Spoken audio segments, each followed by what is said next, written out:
پڑھنے اور پڑھائی کرنے کے سلسلے میں آپ سے کئی طریقوں پر بات ہو چکی ہے۔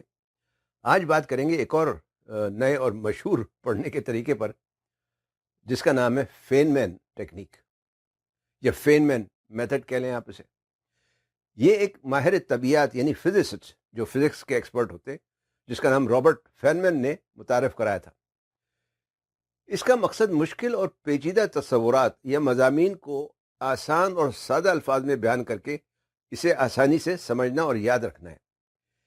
اس طریقے میں آپ مشکل اور جو پیچیدہ قسم کے تصورات یا موضوعات ہوتے ہیں ان کو آسان اور سادہ الفاظ میں بیان کر کے سمجھنے اور یاد رکھنے کی کوشش کرتے ہیں۔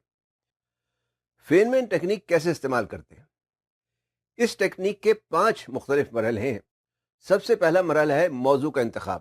ظاہر ہے موضوع آپ نے انتخاب کرنا ہی ہوگا، تو اس میں سب سے پہلے آپ جو بھی تصور یا موضوع سمجھنا چاہتے ہیں اس کا انتخاب کر لیں۔ یہ کوئی سائنسی اصول ہو سکتا ہے، کوئی تاریخی واقعہ ہو سکتا ہے، یا آپ کی دلچسپی کا کوئی موضوع ہو سکتا ہے، کوئی بھی ایسی چیز ہو سکتی ہے۔ مثلا فرض کریں آپ آئنسٹائن کی تھیوری آف ریلیٹیوٹی سمجھنا چاہتے ہیں، تو آپ کا موضوع ہو گیا آئنسٹائن کی تھیوری آف ریلیٹیوٹی۔ اس کے بعد دوسرا مرحلہ ہے اس کے بارے میں تحقیق کرنا، یعنی موضوع کا انتخاب کرنے کے بعد اس کے بارے میں پڑھنا شروع کر دیں، اور اس طرح سے پڑھیں جیسے آپ اس پر باقاعدہ تحقیق کر رہے ہوں۔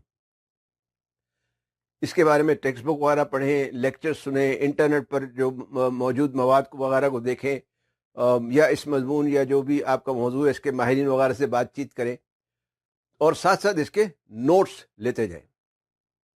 جب آپ اچھی طرح سے تحقیق کر لیں اور سمجھیں کہ آپ کافی کچھ جان چکے ہیں اور بنیادی تصورات آپ کی سمجھ میں آ گئے ہیں، تو پھر تیسرا مرحلہ آتا ہے۔ تیسرا مرحلہ یہ ہے کہ اسے سادہ اور عام فہم الفاظ میں بیان کریں، یعنی اسے نہایت آسان اور سادہ الفاظ میں لکھ کر بیان کریں۔ اس طرح بیان کریں جیسے آپ کسی ایسے شخص کو سمجھا رہے ہوں جسے اس کے بارے میں کچھ پتہ نہیں، یہ جیسے کسی 4-5 سال کے بچے کو سمجھانے کی کوشش کرتے ہیں۔